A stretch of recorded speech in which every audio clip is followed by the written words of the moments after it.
Here we are again. Paddy Gormley, writer of 2020 Visions, and me, director Maurice Thorogood of the same play.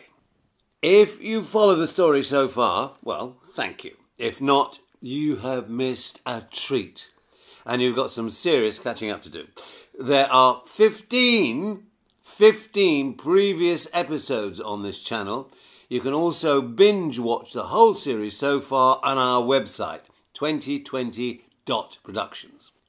We're continuing to chart the development of Paddy Gormley's play in the 18 or so years from the first draft, all the way to the preview run of the premiere production in London in 2019. Our development story is still in the year 2016, but things move rapidly on now. Paddy? The feedback from the Actors and Writers London reading encouraged us to try a crowdfunding initiative, which we launched later in the year. We set a very ambitious target, too ambitious as it turned out. We had to. We had no theatre, no money. Our casts were very enthusiastic and generous with their time and talents, but we couldn't expect them to commit to the project without proper funding.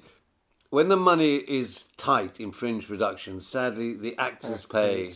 Yeah, the actors' pay is the first thing to be cut. We didn't want to end up in the impossible situation of taking supporters' money and not being able to deliver our promises to them. 100 or so backers are very generous too. Wonderful. But we fell far short of our target and couldn't call in the pledges. That was very disappointing. But, being theatre people, we all learnt to cope with disappointment. Oh, very true. I would probably have given up at that moment. It was you that kept the project alive. Suddenly, you had a fantastic idea. Well, did I? The love letters. The love letters, of course. I was invited to act as MC at a charity dinner, a reading of love letters by celebrities, and the idea was to raise some money for cancer awareness.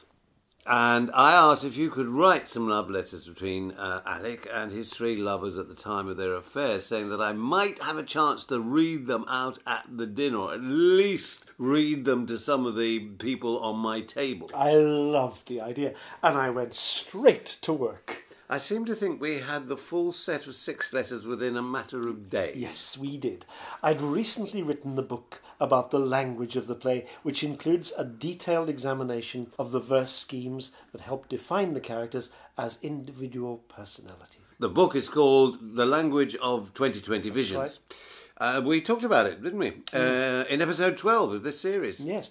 So I knew precisely how each character would express herself or himself in verse.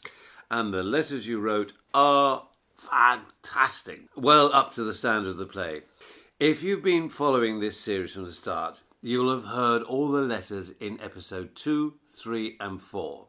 They've heard most of the letters. Explain what you mean. Well, perhaps you've forgotten, but the letters I wrote for Alec, 60 and Lucy were a little bit too steamy for the guests at your charity dinner.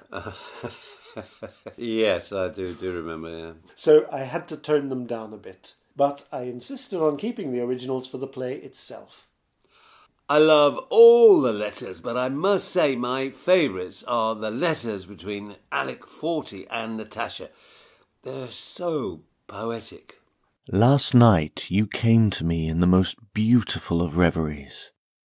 You were a flute, abandoned, lonely, silent.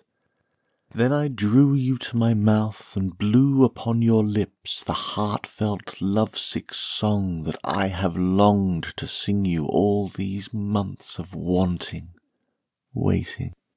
Trembled as your body resonated with our several musics perfectly aligned, one breath, one song, one harmony. For 20 years I've stored up all my love, and now my secret hoard has been discovered. You have found the key. Please open me with care, love, empathy, for on my heart I wear the scars of first love gained and lost, the painful marks of a deceiver's false love. Touch my heart, and I will grieve no more. The loss that I have long concealed from idle view is in your gentle hands, and will be healed by loving you. I love them too. They're heartfelt, in the sense of being full of anticipation for something that hasn't happened yet. And the poetry so perfectly describes the characters.